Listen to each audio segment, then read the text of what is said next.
Hi, it's Kim, and thanks for joining me today. Today I'm going to talk about coloring or staining your Hypertufa. I get bored with Hypertufa being the same drab color, that steely gray, so I have experimented with painting Hypertufa. What I usually like to use is a wood stain. Now, that's just my preference. I like it as semi-transparent. Now, I did pumpkins that way. It does wear off over the years as it's out in the elements, but you can just repaint it and everything to make it look good again. And then on some of my Hypertufas, I have used a a latex paint just to give them a nice beigey color. This one was whites, all different colors, whatever matches your decor and whatever you'd like. Now, I like using a latex type paint that you can clean up with water. I have used the oils before, but messing with kerosene and paint thinners and everything to clean up, I don't like that. And I have had good results, especially with the indoor pots that I use the basic latex paint. Now, there's all kinds of paints in any of the big box stores that you can get, and experiment with many different types. Now, some of them in these large cans are very expensive, but be sure to check the markdown racks where it's been mistinted or something like that, and you can sometimes get a real bargain there. But based on whether or not you like it, you may or may not want to pay big bucks for the bigger ones. Now, I have used spray paint in some instances, mostly when I made a draped Hypertufa and I wanted some strange and unusual colors. Now, this metal one appeals to me. Hand hammered, it says, and that does appeal to me because I really like that look. I'm going to try that this spring. In Lowe's concrete aisle, for coloring cement deep into the concrete or the cement, you can get colors. There's terracotta, red, buff, and charcoal. $7.48 for 10 ounces. And it says right on there, one bottle would color 2 80-pound or 60-pound bags. So for the 94-pound bag, it would color it with a darkish look, not real dark. But that's how you color it from the get-go. This is liquid, and you would mix it in as part of your water ingredient. This is the way I usually go. My favorite is the charcoal. Now, I have a lot of stuff that's the buff. You might recognize that almost orangey look. But we're exploring ways to color the cement, or in our case, the Hypertufa. I put an order in Amazon and ordered my chemical ingredients that way. This blue one is the copper sulfate. It came in a little 2-pound container. And then this plain looking one is the ferrous sulfate, the iron sulfate, which makes it orangey brown looking. I have links in the description if you were interested in ordering it yourself. Okay, I'm all set up today to use my chemicals to stain my concrete. And the concrete in this instance is my Hypertufa. Basically, concrete is aggregates and Portland cement mixed together. And so my particular concrete is the Hypertufa mixture. Now, what I've got is that I ordered from Amazon. I have the ferrous sulfate. That's in this bag. And the ferrous sulfate is the iron sulfate. And that's a fertilizer, basically, also called copperas, that helps for yellowing leaves, lack of iron, that type thing. It's the same type of thing that you even take yourself in a vitamin. This is just a much stronger dose of it.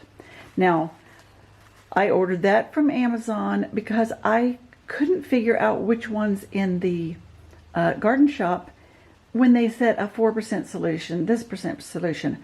I didn't know if that would be the right amount for me. So I just ended up ordering it off Amazon. This one, the blue one, is my copper sulfate.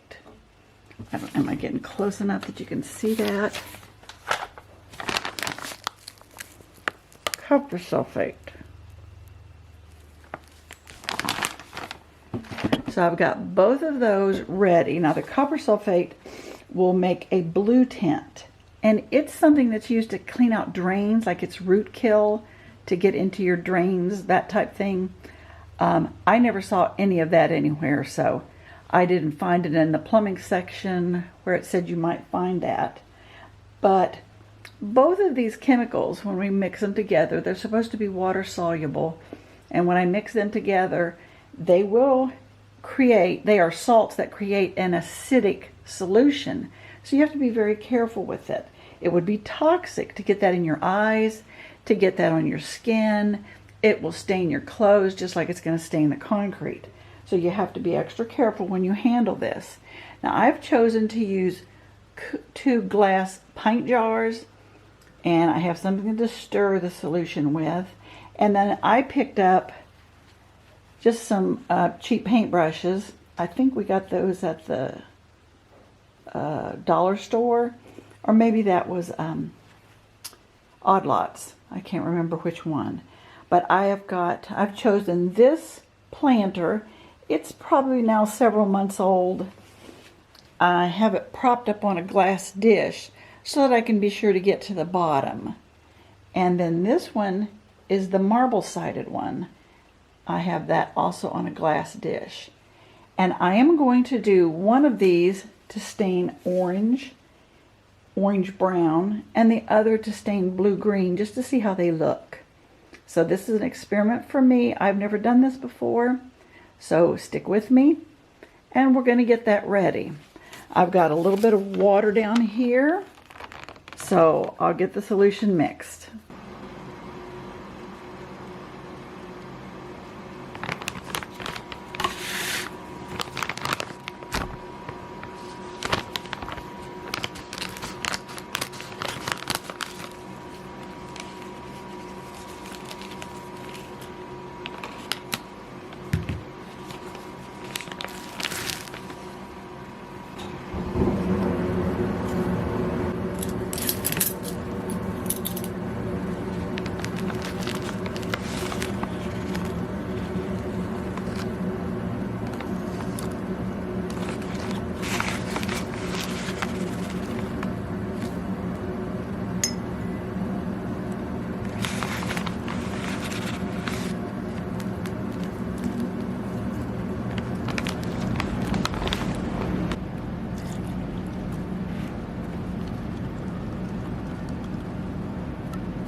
Okay, I've switched out this almost rectangular cube. I'm going to save the smoother one. I think I'm going to do a mix of the blue and the brown on the other one. So I've switched out and got a rectangular one to try. So let's see how this is going to work. Okay, I'm all ready to do it now. I got my solution and a brush, and here we go. If I can get it down in there. I may have to get one of these smaller brushes. I hope it's going to show up. Oh, looks like it has to be a smaller brush.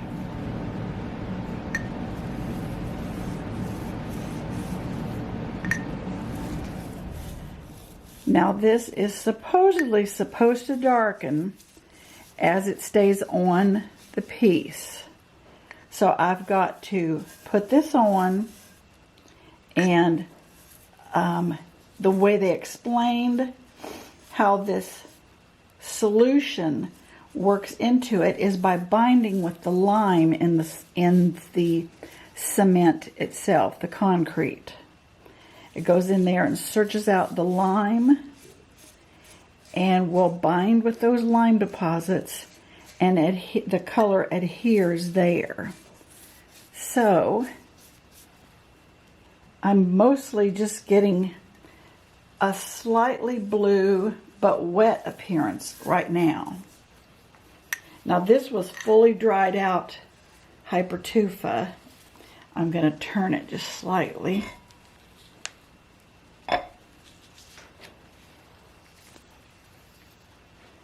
And it will not do anything covering any imperfections. If anything, it will accentuate the imperfections because it's just going to go through and kind of outline it. But I've got to see just exactly what this looks like. Now you can apply as many coats as you want until you get the desired color effect.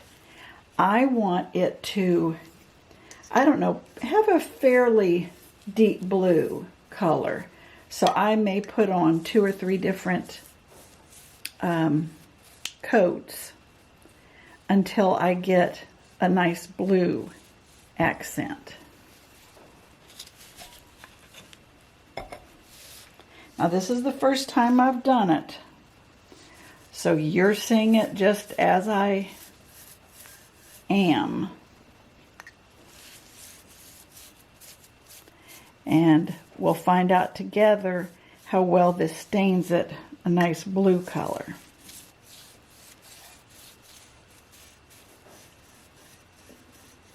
I should have my sleeves down, but maybe I'm not that messy of a painter. Now I don't really see much blue, and at this point I hesitate to remix because since this is the first time, I don't know how blue it might get if I keep adding more and more. But I think I've got it mostly colored here on these edges. Let me give it another turn. I might mix some more salts in this if I think that would make a difference. I'd like to see more of a color change. Just barely an aqua stage at this point. You can see it. I don't know if the droplets are showing up there, but they're just barely a bit of blue. I won't go too far down in the top because I don't plan for it to go below the soil level.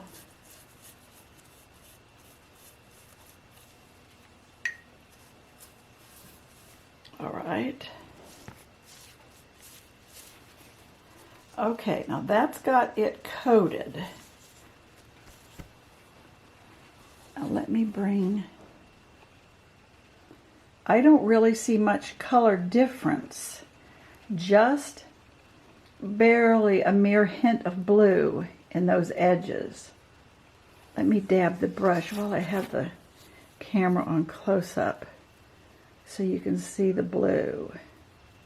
I don't know if you can see that very well, but it just barely has a hint of blue.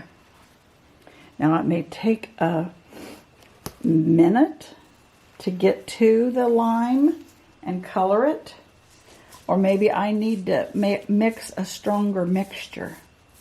But I guess we're going to find out as I am the guinea pig for this. I would really like it to kind of be in splotches and even almost like fissures in the marble. Maybe that's not quite the right word, but more of a texture on the outside of different colors swirling together. But let me look back at that.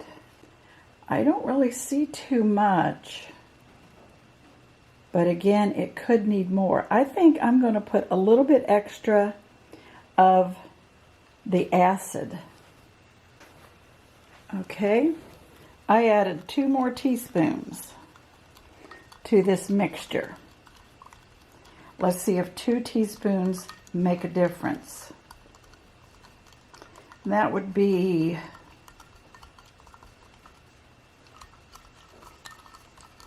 I don't know. I'd have to work that out, about 2 ounces. It was 2 ounces per pint. So now I'm putting a little more than 2 ounces per cup.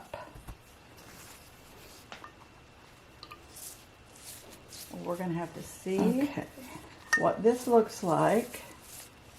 I can see a little bit of the blue as it puddles, but that's really the only obvious thing that I see.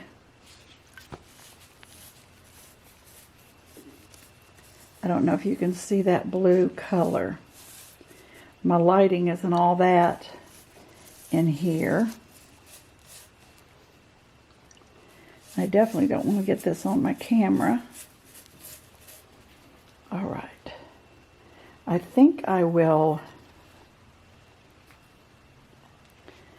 lift this off.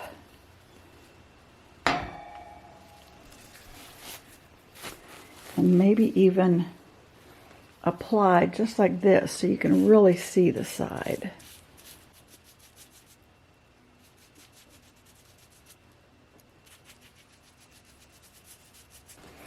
The blue one is the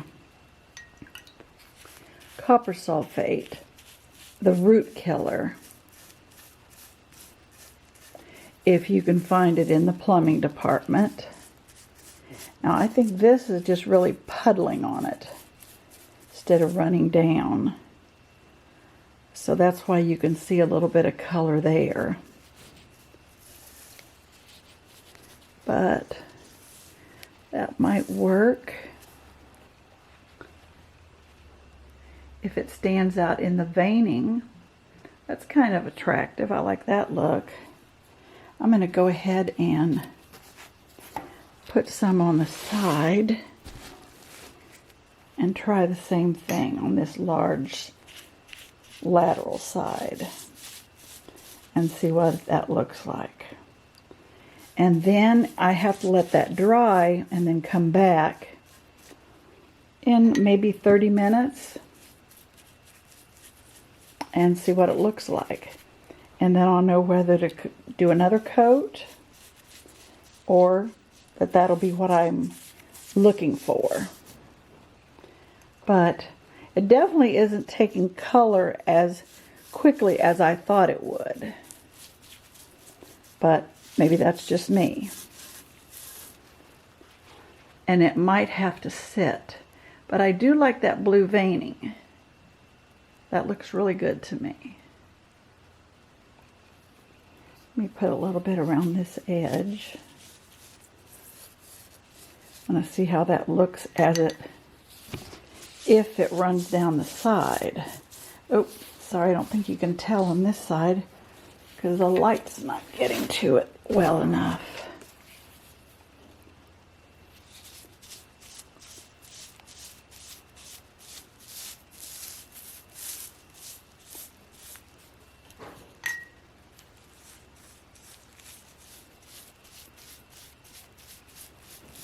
But I think this might turn out really good. Now these strong concentrations wouldn't be good for putting on your lawn or into your plants. And since I'm not planning on coating the inside, I don't think it's going to hurt a plant inside. Now, you can seal this after you put the color in, but since I want to maintain the porosity of the Hypertufa itself, I'm not planning on sealing it. Okay, I'm going to look at this. Let it dry. And when your mixture is thick enough, you'll start to get a texture almost like jelly on the end of it. Sandy jelly, I don't know if that would be the word for it. But that means you've got enough saturated in there in order to give you a good coating. So, let me back over here so that when I do coat it, then you start seeing it sticking to the little ridges. I kind of like that look. Now, Let me try to do this. I should go upstairs and get my tripod.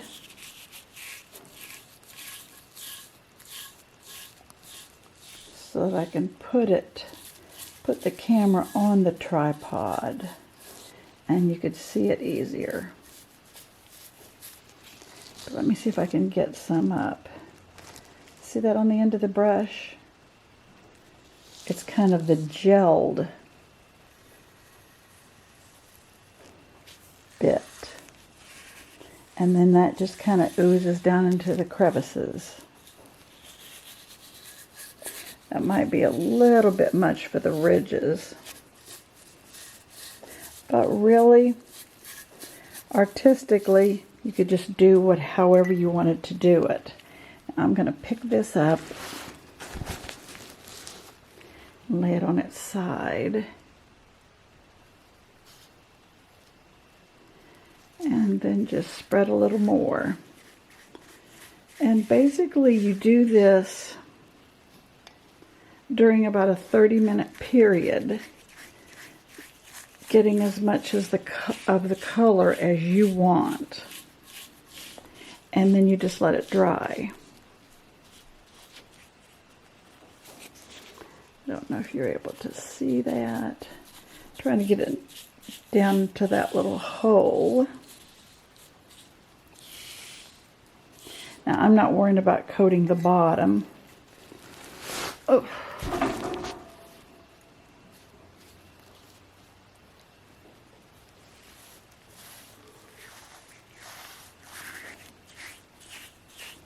Now I'll set it up on its end, so if any dripping would occur, I would hope that it would occur on runs down toward the bottom. Make it look really nice. Catching on this rim, of course. This particular, I think this was the Sweet and Low box, if I'm remembering correctly. So it had a little rim that was created by folding the flaps in. But I don't know, that appeals to me. I think some of those blue-green succulents and blue-green hens and chicks would look really good in that. And that is really sticking into the crevices. The more crevices, the better. I think I've been on this side. I think I have, but a little extra won't hurt.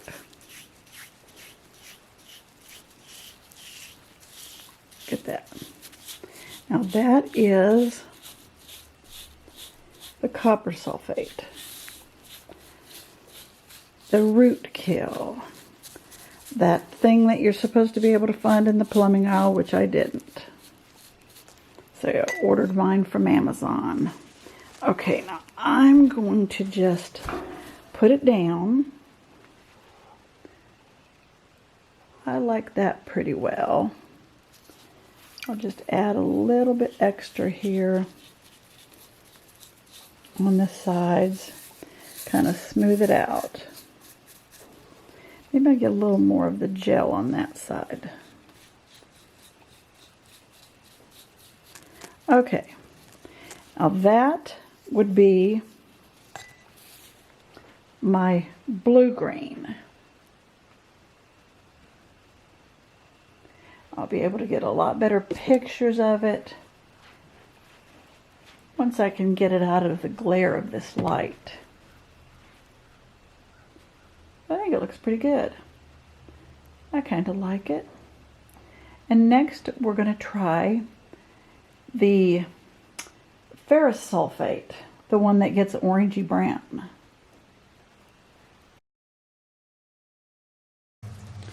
Okay, here I'm going to go get my gloves on, and then we are going to mix, this time, the ferrous sulfate. So I've got my tablespoon here. Probably shouldn't be using metal. Let's see, 4 tablespoons makes a 1/4 cup. So I'm going to start with that and see how much. No, I think I'll put in a little extra because I've got a lot in there.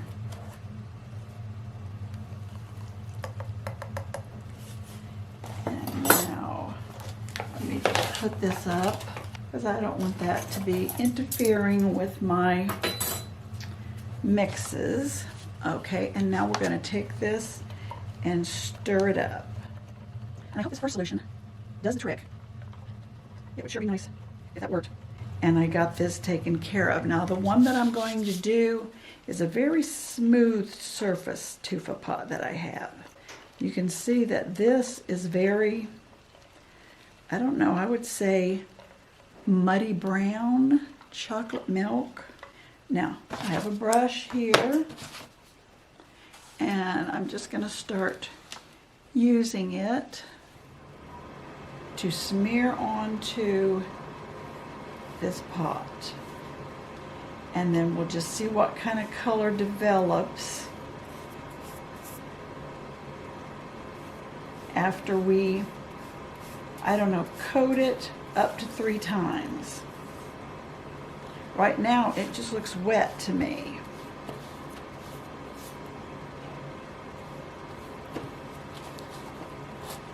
Oops, I'll lift that up just a little bit.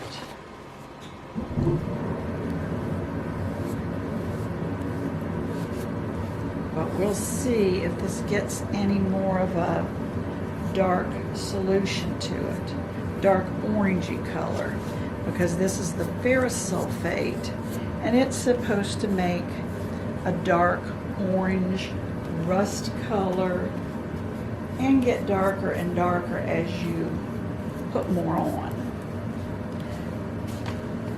So we'll probably have to stop the video here and there. I don't know, I have a little bit of, look like almost a crackle effect on some edges of this. I'm trying to keep that edge turned toward the camera where I'm painting. I just have it on paper this time. The solution doesn't seem to be all that caustic or anything like what I at first expected. So I felt okay about putting it on paper. Now I'm going to turn it over so that I can do this top edge.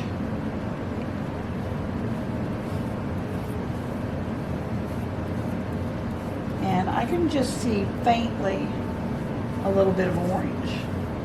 Not a whole lot. I don't know how much you can see. I'm only going to go down a little bit because I don't necessarily need to coat the whole thing. But I'm not going to be all that careful about it not going down into the center. That looks like about a full coating. And with some muddy brown, rusty feel to it. Okay, now the little runs and dribbles that go down the side, I just want that to kind of run naturally because I think that'll add to, I don't know, the overall look of it if it just runs in rivulets and areas down. And I forgot if I've already said if this is my marble look piece, that I was able to, you know, come back to that smooth look that I don't typically have on my Hypertufa. But I'm going to let this dry for about 30 minutes and then we'll come back and try another coat.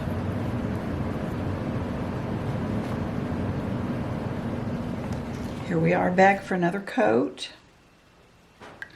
I'm just going to go ahead from the top and coat it in. Oops, I forgot to put my gloves on. I'll grab those when I need to lift it.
Okay, we'll come back for another look at it. Sorry, I forgot to swing my light back around.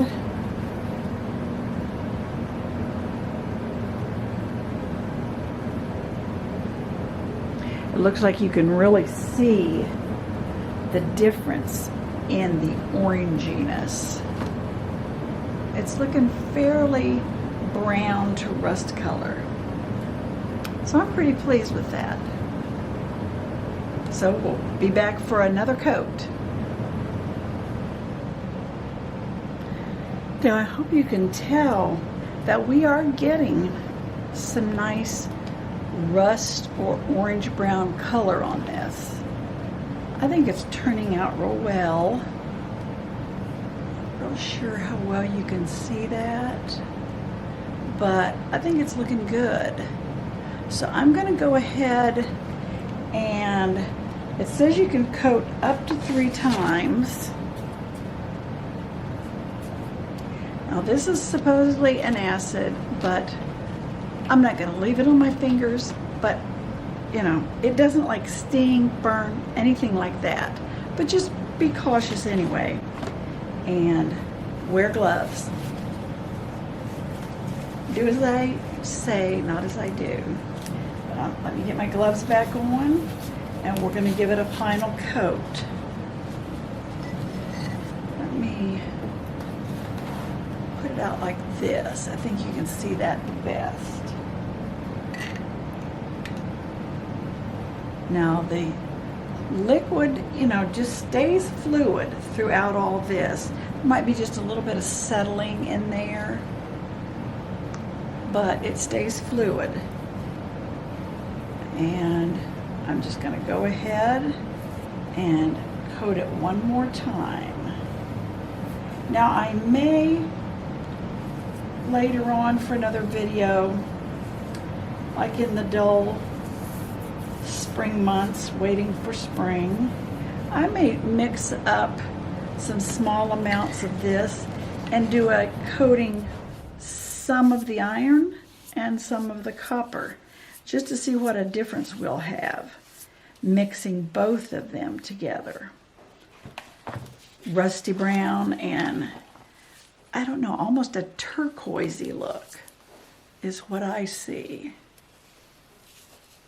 I think you can get a good sight there.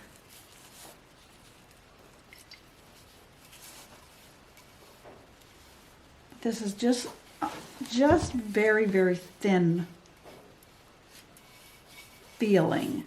It's not thick at all, just watery and runny. So it goes on real easily. And it went on the same to my other one, just the difference was the, you know, the more pock marks and holes and everything in it. And I'm assuming these little bubbles are occurring because that's where it's meeting the lime inside. And that is causing that change in color. But that's got it all coated once again. Let me just do one more circle inside. And then I'll just let this thoroughly dry, and I can take some photos for the blog. But be sure to go on over to the blog and check out the total procedure, the supplies you'll need, and then a source that you can order. They're all listed over on the blog, and the link is down in the description. But there we go. I'm considering this finished.